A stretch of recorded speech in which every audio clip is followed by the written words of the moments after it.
ನಿಮ್ಮ ಮಕ್ಕಳನ್ನು ಬೆಳೆಸಿ ಖುಷಿಯಾಗಿರ್ರಿ. ಖುಷಿ ಅನ್ನೋ ಪದಕ್ಕೆ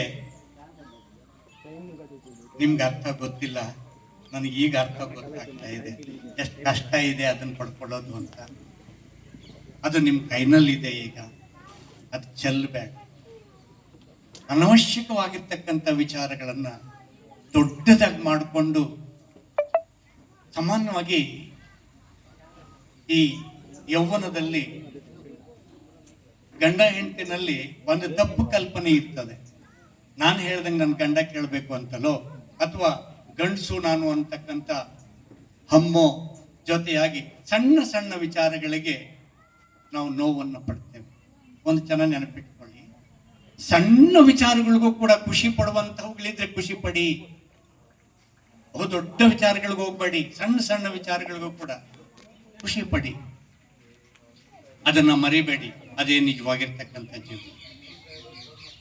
ನಮ್ಮ ಹತ್ರ ದುಡ್ಡಿಲ್ಲ ಅಥವಾ ನಾವು ಸಾರ್ ಹೇಳಿದ್ರು ಚೆನ್ನಾಗಿದ್ದೀವಿ ಅಂತ, ಅದೆಲ್ಲದಕ್ಕಿಂತ ಚೆನ್ನಾಗಿರುವಂಥದ್ದು ಅಂತಂದ್ರೆ ಸಂತೋಷ. ನಗರಿ, ನಗುವನ್ನ ಬೆಳೆಸ್ಕೊಳ್ರಿ, ಉಳಿಸ್ಕೊಳ್ರಿ ಅಂತ. ಆ ಸಂದರ್ಭವನ್ನ ಪೋಲ್ ಮಾಡಬೇಡಿ. ಮತ್ತೊಂದು ವಿಚಾರ, ಈಗ ನೀವೆಷ್ಟು ಪ್ರೀತಿಸ್ತಿರೋ ನಿಮ್ಮ ಮಕ್ಕಳನ್ನ ಅಷ್ಟೇ ನಿಮ್ಗೆ ಉಳಿತಕ್ಕಂಥದ್ದು. ಅವ್ರು ದೊಡ್ಡವರಾದ್ಮೇಲೆ ಹೋಗ್ಬಿಡ್ತಾರೆ. ನೀವು ಕೇಳಿದ್ರು ಸಿಗೋಲ್ಲ. ಅವರು ಎಲ್ಲೋ ಇರ್ತಾರೆ, ಫಾರಿನ್ ನಲ್ಲಿ ಇರ್ತಾರೆ. ಯಾವುದೋ ಒಂದು ಫೋನ್ ತೆಗೆದ್ಬಿಟ್ಟು ಹಾಯ್ ಚೆನ್ನಾಗಿದ್ದೀರಾ, ಓಕೆ ದುಡ್ಡು ಬೇಕಾ, ಜೈ ಹಿಂದ್.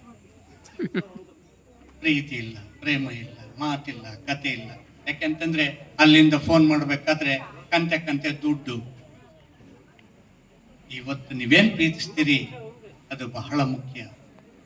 ನೀವೇನ್ ಪ್ರೀತಿಸ್ತೀರೋ ಅದು ನಿಮ್ಗೆ ವಾಪಸ್ ಬರುತ್ತೆ. ನೀವು ಇವಾಗ ನಿಮ್ಮ ಮಕ್ಕಳನ್ನ ಪ್ರೀತಿಸಿದ್ರೆ ಅವರು ನಿಮ್ಗೆ ಅದನ್ನ ವಾಪಸ್ ಕೊಡ್ತಾರೆ. ಒಣಜಂಬದಿಂದ ಸ್ಟ್ರಿಕ್ಟು, ಹಿಂಗೇ ಇರಬೇಕು, ಹಾಗೇ ನಡಿಬೇಕು, ನಾನು ನನ್ನದು ಅಂತ ನೀವು ಯಾವಾಗ ಹೋಗ್ತೀರಿ ಅವರು ಒಂದ್ ಹೆಜ್ಜೆ ದೂರ ಹೋಗ್ತಾರೆ. ನಿಮ್ಮ ಎದುರುಗಡೆಗೆ ಗೌರವವನ್ನು ಕೊಡ್ತಾರೆ, ಹಿಂದ್ಗಡೆ ನೋವು ಪಡ್ತಾರೆ. ಅದನ್ನ ನೆನಪಿಟ್ಕೊಳ್ಳಿ. ದುಡ್ಡೆಲ್ಲ ಮುಖ್ಯ, ನಿಮ್ಮ ಪ್ರೀತಿ ಮುಖ್ಯ. ನಿಮ್ಮ ಮಕ್ಕಳಿಗೆ ಹಂಚತಕ್ಕಂಥದ್ದು ಬಹಳ ಮುಖ್ಯ. ಹಾಗೇನೆ MVP ಸಾರ್ ಒಂದು ಮಾತನ್ನು ಹೇಳಿದ್ರು ನಿಮ್ಗೆ, ಮೊಟ್ಟ ಮೊದಲನೇ ವ್ಯಕ್ತಿಗಳು ನಿಮ್ಮ ಅಪ್ಪ ಅಮ್ಮ. ಅವರನ್ನ ಪ್ರೀತಿಸಿ ನೀವು. ಅದು ಬಹಳ ಮುಖ್ಯ. ಅದು ಯಾಕೆಂದ್ರೆ ನೀವು ನಿಮ್ಮ ತಂದೆಯನ್ನು ಪ್ರೀತಿಸಿದೆ. ನಾನು MGR ಸರ್ ಹೇಳಿದ್ರು, ಒಳ್ಳೆ ಒಂದು ಮಾರ್ಗವನ್ನ ಸೃಷ್ಟಿ ಮಾಡಿದ್ದೀರಿ ಅಂತ. ಇದೇ ಉದಾಹರಣೆ. ನೀವಿವಾಗ ಈ ಮಾರ್ಗವನ್ನ ಹಿಂದೆ ಬರ್ತಕ್ಕಂಥ ಅನುಸರಿಸ್ತಾರೆ.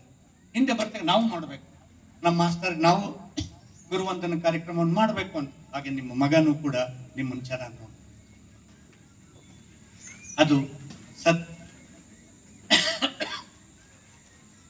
ಆದ್ರಿಂದಾಗಿ ಬಹಳಷ್ಟು ಮಾತಾಡಲಿಕ್ಕೆ ಅವಕಾಶ ಇಲ್ಲಿ ಇಲ್ಲ. ಮತ್ತು ಬಹಳಷ್ಟು ಮಾತಾಡ್ಬಿಟ್ಟಿದ್ದೀವಿ ನಾವು.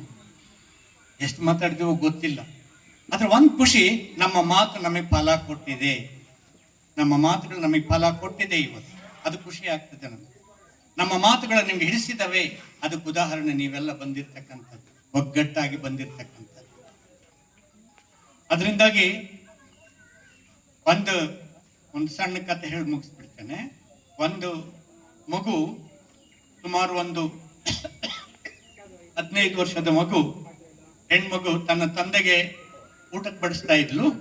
ಹೆಣ ಹೋಗ್ತಾ ಇತ್ತು, ಹೀಗೆ ಹೊತ್ಕೊಂಡು ಹೋಗ್ತಾ ಇದ್ಲು.